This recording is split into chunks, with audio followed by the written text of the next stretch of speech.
Alex Graham Hagee. Welcome to Our Heritage. A number of times on this program, I've been taking people through remembrances of life and living in Owen Sound. And we're going to capture one such set of stories today from our guest, Dr. Bob McKee. Bob, how are you? Welcome to the program. We have a couple of points to cover. So you grew up in Owen Sound, I guess. Yes, I did. Yeah, and you were a student at OSCVI. Yes. Mm-hmm. And it's no, it was I think what you said to me was the original OSCVI. It's moved since changed or moved since then, has it? It's a real original before the circular part was added. Oh, I see. Okay. And when you were growing up, of course, noted in you were living in Owen Sound during the course of the Second World War as well. Yes. How old were you? Well, I was 13 when it started and 18 when it finished. Okay. And what was did you have family in the service? I had an uncle who was in the Navy for a while. That was about the closest. Okay. What do you remember about what life was like under those circumstances? Well, there were lots of servicemen around Owen Sound. One of the big things in Owen Sound, of course, was we had the Polish Army barracks here for a while because they were in the process of recruiting a lot of Polish people from the States, and they came up to Owen Sound here and joined the Polish Army, and then eventually went over to England to fight for the Allies. Ah, right on. All right. And there was, of course, quite a lot of certain amount of privation associated with the war, with rationing and all of that sort of thing. What were your recollections of that experience? I think the most inconvenient thing was gasoline rationing. That it limited the amount of driving you do, which compared to what was going on overseas, we really weren't suffering too badly. Quite so. But then you yourself were not able to join up, I take it. No, I was unfortunate. I had a back problem, and I was in not a high enough classification to be in active service. I understand. So what you found something? What did you do instead? Well, I actually went down to Toronto to a recruiting office and asked them what I should do, and they said, well, it was quite a coincidence. They said that the dental corps is really short of dental officers, and if you go into dentistry, you'll probably be able to be fitted into the dental corps. But of course, the war was over before I got to that stage. But happily, you say it was a handy coincidence because you already had a connection with that profession. Yes, that's right. My father was a dentist. Okay, that's handy. Yeah. So I think I discovered we actually had something in common, you and I, is that we're both U of T alumni. That's right. A couple of years apart. Yeah. I've talked to one or two people already who have made the trip from up here in Grey County down to Toronto, and I remember when I moved to Toronto. Lots of people I'd been at school with when I went to school in Flesherton were all shocked that I was going to the big city because they found the big city terribly intimidating. Was that attitude in place when you went, or? No, I actually my roommate and I, he was from Owen Sound too, and we lived in the same residence. We led a very sheltered life when we were in Toronto. Oh, is that right? Lived at Knox College, which was a theological college, and with a residence, and it was quite handy to our the two buildings where we took most of our lectures, and we got 3 meals a day, 7 days a week there, and we even had maid service in our rooms. So you had a much cushier residence experience than I did. That's all I have to say. I was just up the street in Sir Daniel Wilson, and we sure as heck did not have maid service. It was built when I was there, by the way. Sir Daniel Wilson. Yeah. Okay. Wow. Right up by Mulock House and. Yeah, they were building. They built. They had Whitney and then Sir Dan's, and then they were building. Oh, dash it all! It was called Morrison residence is the new one they were building in my first year. I had to wake up to the sound of jackhammers from time to time. So I think that's hilarious that our experiences have ran together. So I guess it must have been a little bit different because from what I can gather, Toronto wasn't anything like as big at that time. Oh no, I think it was about 600,000 people. I think it's about 3 million now. That's about what I gather, yeah. And there weren't, of course, nearly the immigrants there then that there are now. Right, yeah. They I've even since I was a kid, you always tell by going to Kensington Market in Toronto to tell you which is the latest immigrant group, and even that's changed since I was a kid. So no, that's extraordinary. But did it look like the big city with the skyscrapers and all that? Because we have them now, but I'm never sure how far back that goes. The Canadian Bank of Commerce was the tallest building then, and Royal York was just right in there with it, and they're completely lost in this skyscraper now. Yeah, you have to get well downtown before you can see them. You can't see them on campus at all. And of course, you were pre-CN Tower. Of course, that's about, you can't miss that for trying anymore. And how did you find life on campus, sheltered, as you say? But well,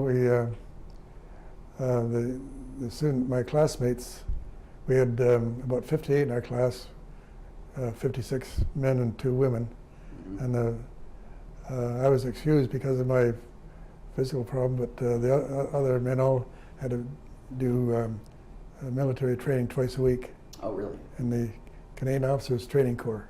Okay, they had it because they joined up, or because they might be conscripted? Well, they automatically were members of the Army when they got to about 3rd year. Oh, okay, wow. So they had to be ready just on the off chance sort of thing. And so did the class diminish in size after a while? Did some of them get called up? No, it actually got bigger because quite a few of the ex-servicemen came back into our class. Wow, okay. Some had put in a little bit of time before, and others for just starting from scratch. We had one man in our class who had been taken prisoner at Dieppe. Oh my gosh. He joined our class in 2nd year. Oh, how was it? What was it? Did you get to know him at all? Oh yeah, he got to know him quite well. He was, you could tell he'd been in a kind of a strange situation because you could tell he was kind of a little on the nervous side. Oh yeah, I bet. Yeah. And did he talk about the experience at all, or? Not too much, except that they played bridge all the time. Ah, yes. Anything to give you something to do under those circumstances. My goodness. Okay. Well, off to a flying start here. So we're going to talk about it a little bit more, but we just have to take a quick break.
And we're back. So, Bob, talking about our eerily similar university experiences in some respects.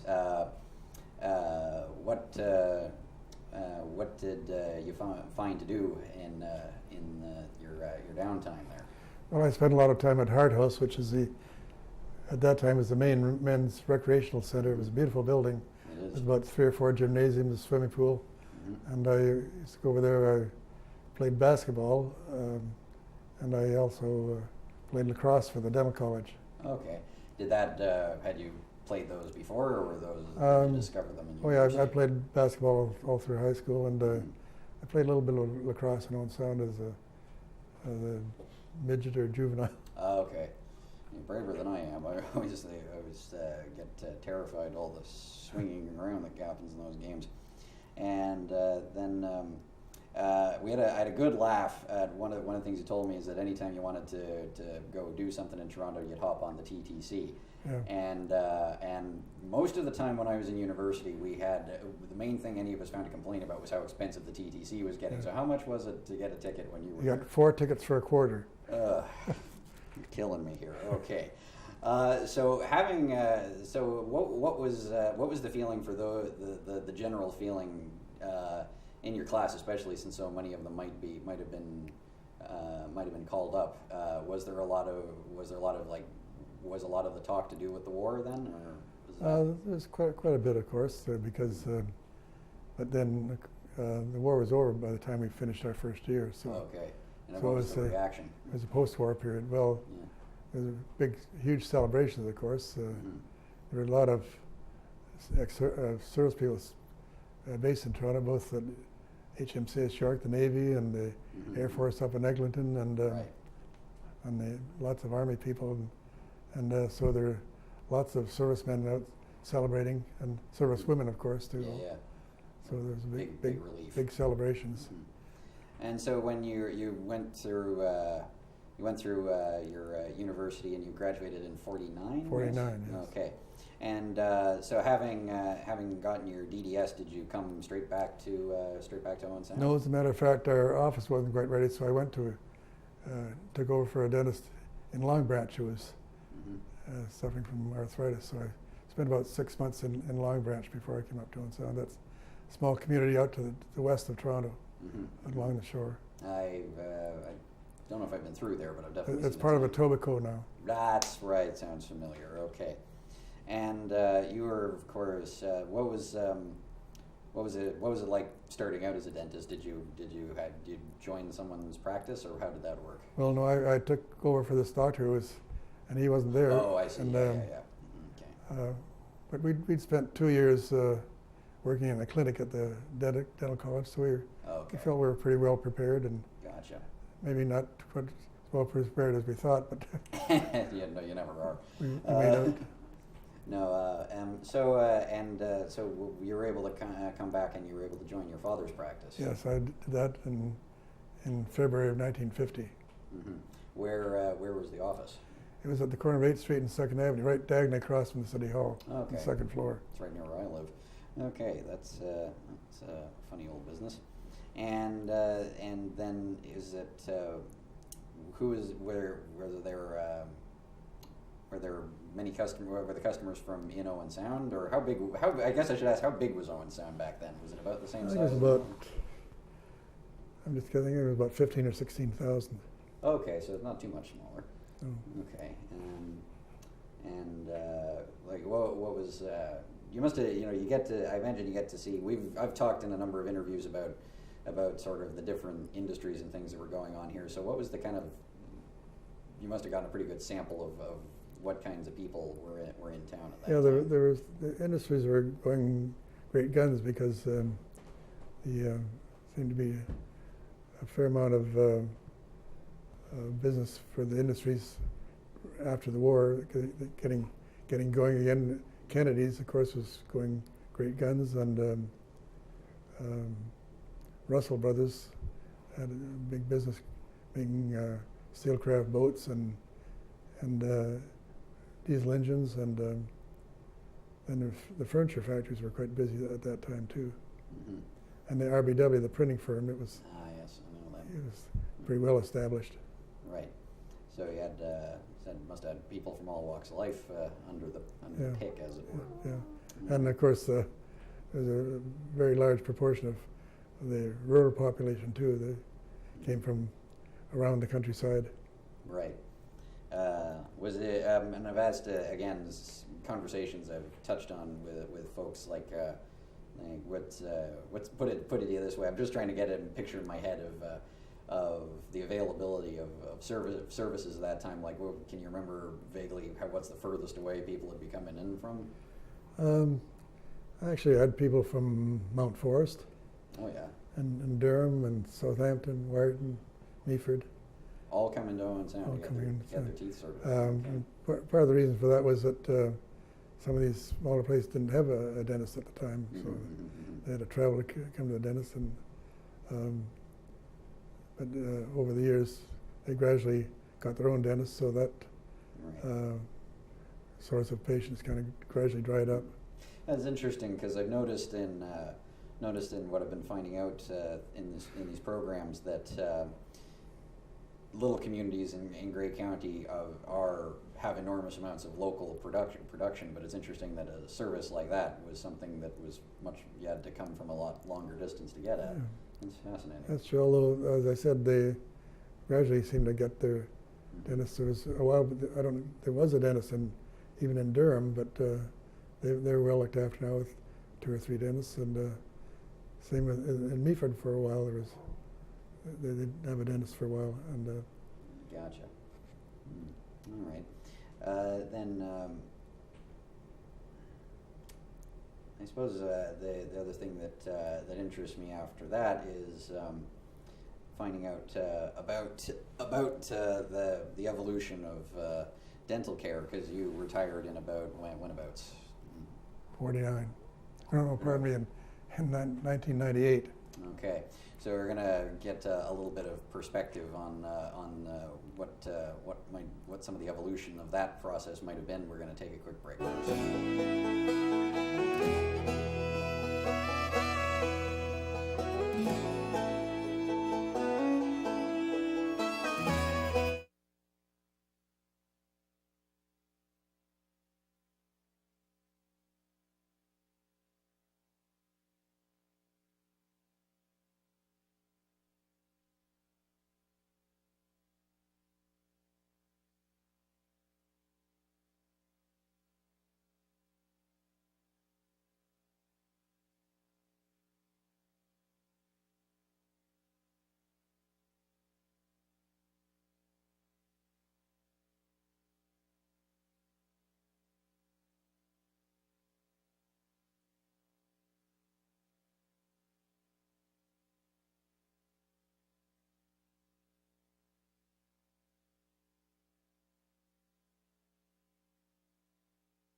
We're back. Bob, dentistry, of course, is something that a lot of everybody relies on, and I've known people who probably need to rely on it a bit more than they do. So I'm interested, and I'm always fascinated by how these sorts of everyday life things have changed over time. So when you join your father's practice in 1950, you got people coming in from all over, must be all walks of life, industrial workers in town, people from off the farm, the smaller communities. Did you get people coming off the ships too? Did sailors pop into town to get their teeth fixed, or what? Not so much, certainly during the winter. When their ships were laid up. Oh, okay. What did you find? What can you remember about what the when you started out, this people's standards of dental care, what were they like? Did you see? Well, the materials we used for fillings were different. We used a lot of silver amalgam fillings, and it was silver, of course. And the tooth-colored fillings were called silicate. They were a type of cement. Okay. It was mixed up and hardened and matched quite well to the shade of the teeth. But, and they lasted pretty well too. They were good for probably 5 or 6 years. Okay. And did you get just your overall impression? I don't expect you to have a statistic off the top of your head, kind of thing, but did people need them more often, or was there?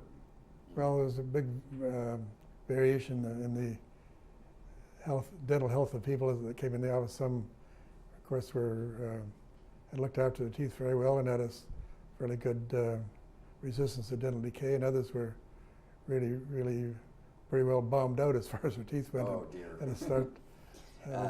Was there particular groups of sort of person from certain walks of life who would have better care, worse care? Well, I guess it was pretty much on the financial scale. The people that were a little better off had taken better care of their teeth and sought treatment, and people that didn't have much money, they just did emergency treatment, and just if the tooth bothered them, they had an extraction. That was the limit of their treatment. The quick and dirty approach. Yeah. Did you find overall that the ability of people to maintain their dental health has improved over time? I think considerably, and of course, this is maybe quite apropos, but as you know, own son said, fluoride in drinking water since 1965, and that made a big difference, especially to the children. That wasn't nearly the decay that there had been before that. That really did make a noticeable difference. It did, yes. I know it's mostly a joke, but so many movies from that era make jokes about it being a conspiracy of some sort, putting fluoride in the water. But it's nice to know it actually does the job. Okay, that's it's always like comedy movies and stuff. Like Dr. Strangelove always used that for a gag. All right. And you mentioned the types of fillings you were using. How did the technology for your profession evolve over time? Well, for the tooth-colored materials, we got it into plastic materials, Okay. and that made a big difference because they were easier to handle, and I think probably lasted a little better. Dental laboratory procedures were better too. The materials that they used for making dentures, for instance, had improved. There used to be the base material of a denture used to be called vulcanite, which was a vulcanized rubber. Now Really? That goes back probably 60 or 70 years, but now they use an acrylic material, Right. which is tooth sort of color of the gums, and it's Right. very difficult to tell when a person's wearing a denture sometimes because it's so well matched. I'm trying to imagine having vulcanized rubber teeth. I mean, how would you bite anything really Well, hard?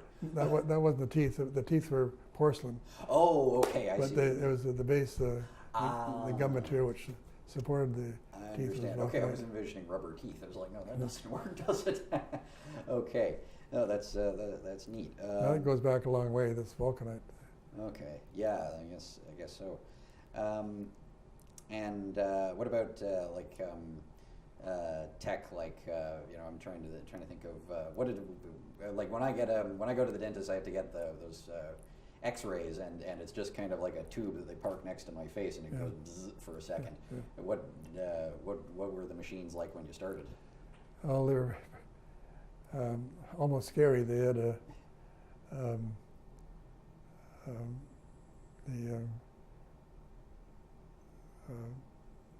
main part of the machine was the X-ray cone, and it was kind of scary because it took instead of just maybe half a second, it took about 3 or 4 seconds to take a good X-ray, and when it buzzed, then you could see the one of the wires glowing purple in the machine. So it was it was Like they were photographing its own insides along Yeah. with yours, sort of yeah, thing. yeah. Whoops. Okay. And I think you said that the drills have changed, because I certainly have fond memories of that those. was probably the biggest change. Originally, in fact, all the time we were at dental college, we used the drills were driven by electric motor with the belts and pulleys and hand pieces, they call them, which were geared up to produce a drill that they worked fairly well, but they were comparatively slow. The new ones are air driven, and they're really very fine machinery, because they go over 100,000 revolutions per minute. So Nice. as compared to maybe 10 or 12,000 with the old pulley drill. So you were talking about your dental laboratory, like making dentures and that sort of thing. Now, when I wore braces from the time I was about 17 or 18 to when I was about 20, 21, and I had to go to the dentist, get the X-ray, take the X-ray to the orthodontist, and they would put on the braces. Now, was that the case with you, or would the entire thing happen in one spot? Well, I did a little bit of orthodontic work, but they're, as you know, orthodontists are specialists, and we didn't have an orthodontist in Owen Sound for a long time, but we do now, of course, and so it makes it much easier to refer cases to an orthodontist that need to be treated. Right. So if somebody did need a referral before there was one, where did you do it in-house, or did you have to send them to the city or something? For anything serious at all, they went to Toronto. Okay. And I think that was there might have been one or two in Kitchener, but most of the people went to Toronto if they really needed serious orthodontic treatment. Okay. Could they? Was it easy for a lot of people to get there, or I guess the train was running at one point? Yes, that was a big difference. When I was at university, we used to go back and forth in the train, although we only went maybe 2 or 3 times a year, but it took 4.5 hours to get from Owen Sound to Toronto, and but toward the end there, just about the time the trains started running, they had these Bud cars, with self-propelled cars that left here at 8:30 in the morning and got to Union Station at 11:30. Oh, very nice. And then they left Union Station at 6:30 and got back here at 9:30, so it was really a good service. But I wish it was still around. yeah, the railways didn't like carrying people, so they changed to going down one day and back the next, which wasn't nearly as handy. So they got permission to cut that off. So because they're point of fascination for me to get these everyday details of history.